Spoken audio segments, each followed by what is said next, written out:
தேவ திட்டத்துல, தேவன் நேரத்துல, தேவன் செய்யக்கூடிய நேரத்துல, சரியான நேரத்துல, சரியான டயத்துல, குறைவில்லாம பெர்ஃபெக்ட்டா நிறைவாக்குறதா அந்த தேவ மகிமை.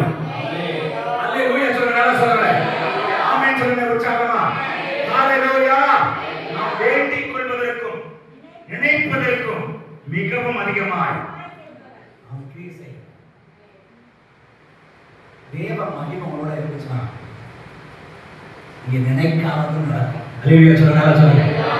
எதிர்பார்க்காதது நடக்கும். ஆமென் சொல்லுங்க. அதுக்கு லிமிட்டே இருக்காது. தேவ மகிமைக்கு லிமிட் இருக்காது.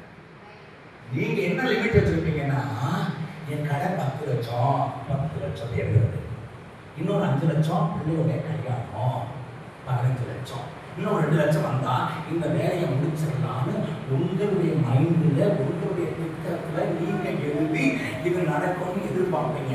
ஆனா தேவ மகிமை இருந்துச்சுன்னா அது மட்டும் இல்ல, அதை விட அதிகமா கர்த்தர் கொடுத்து மற்றவர்களுக்கு கொடுக்கும்படி கர்த்தர் மாற்றுவார்.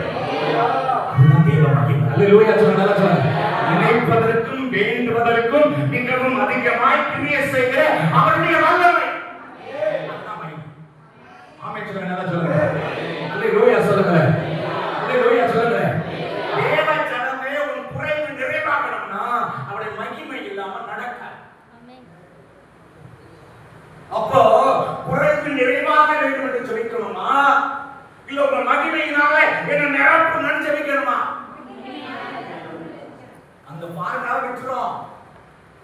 எப்ப பார்த்தாலும் இது குறைவு ஆண்டவரே, இது பிரச்சனை ஆண்டவரே, இது போராட்டம் ஆண்டவரே, இந்த காசு பத்தாது ஆண்டவரே, இதை எப்படி நடத்த போறேன்னு தெரியலையே ஆண்டவரே, இந்த காரியத்தை எப்படி செய்ய போறேன்னு தெரியலையே ஆண்டவரே, இந்த போராட்டம், இவன் எதிராளியா நிற்கிறான், இவன் எனக்கு விரோதமா வேலை செய்யறான், அந்த பிரச்சனை, இந்த பிரச்சனை, அந்த குழப்பம், இந்த குழப்பம்னு கண்ணீர் விட்டு கதறத விட்டு ஒரு மகிமை நிரப்பட்ட ஆண்டவரே.